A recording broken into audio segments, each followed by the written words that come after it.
ایک آدمی شراب پیتا ہے، گناہ کر رہا ہے، تو نڈر ہو کے بتاتا ہے میں شراب پی رہا سب کے سامنے۔ ایک آدمی جو ہے ظلم و ستم کرتا ہے تو بے باک ہو کر لوگوں کے سامنے بیان کرتا ہے، افسوس تو مسلمان ہے۔ کیا ایسا مسلمان ہوتا ہے؟ نہیں، ایسا مسلمان نہیں ہوتا۔ مسلمان وہ ہوتا ہے جو اپنے من کو صاف و ستھرا رکھتا ہے، اس کا کردار نکھرا نظر آتا ہے، اس کے اندر عمل نظر آتا ہے، اس کی ذات سے کسی کو نقصان نہیں پہنچتا، اس کی ذات سے کسی کو تکلیف نہیں پہنچتی، اس کی ذات سے کسی کو اذیت نہیں پہنچتی۔ لیکن آج کا مسلمان نہ عمل کرتا ہے، نہ عمل کرنے دیتا ہے، بلکہ ظالم بھی بن گیا، سفاک بھی بن گیا، خون ریز بھی بن گیا، اور پھر اس کے بعد فخر بھی کرتا ہے، گناہ پر فخر کرتا ہے۔ گناہ پر تجھے رونا تھا تو روتا، تیرے اشک جو ہے نہ تھمتے تو افسوس کرتا۔ قربان جائیے، جب اللہ نے حضرت سیدنا ابراہیم بن ادھم کو عقل عطا فرمائی تو کیا ہو گیا تھا؟ کہا یہ بادشاہت میں وہ مزہ نہیں جو خدا کے ذکر میں مزہ ہے۔ اتنا بڑا بادشاہ تھا نا، میں نے اس پر پورا خطاب کیا ہے، ملک کا بادشاہ تھا حضرت ابراہیم بن ادھم۔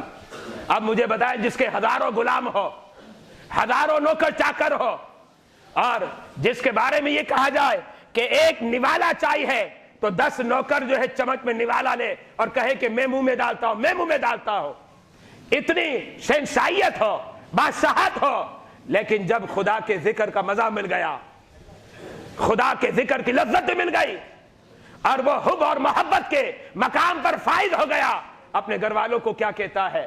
اگر اجازت دو تو میں جنگلوں میں چلا جاتا ہوں، اگر اجازت ہو تو بیابانوں میں چلا جاتا ہوں، اگر اجازت ہو تو میں جو ہوں دیہاتوں میں چلا جاتا ہوں، جہاں کوئی نہ جانتا ہو یہ ملک کا بادشاہ ہے۔ لوگوں نے کہا جب آپ کو کوئی پہچانے گا نہیں تو ساری شان و شوکت ختم ہو جائے گی۔ عرض کرنے لگے مجھے یہ شان و شوکت نہیں چاہیے، اس لیے کہ جو لطف جو مزہ خدا کے ذکر میں مجھے مل گیا ہے، اب میں نے ان شان و شوکت کو کیا کر دیا؟ ٹھکرا دیا ہے، ان شان و شوکت کو ٹھکرا دیا ہے۔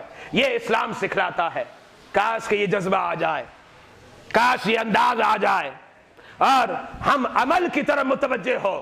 جو پڑھتے ہیں پڑھنے کے ساتھ عمل بھی کرتے رہے، مجھے اس پر عمل کرنا ہے، مجھے اس پر عمل کرنا ہے۔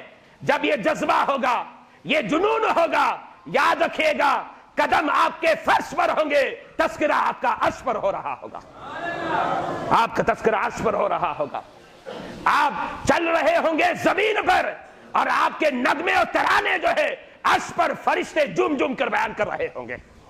اس لیے کہ جب عمل کرتا ہے انسان تو رب جو ہے رب کی بارگاہ میں بڑا اونچا ہوتا ہے۔ جب رب کی بارگاہ میں اونچا ہو جائے تو فرشی بھی ذکر خیر کرتے ہیں، اور عرشی بھی جو ہے نغمے اور ترانے بیان کیا کرتے ہیں۔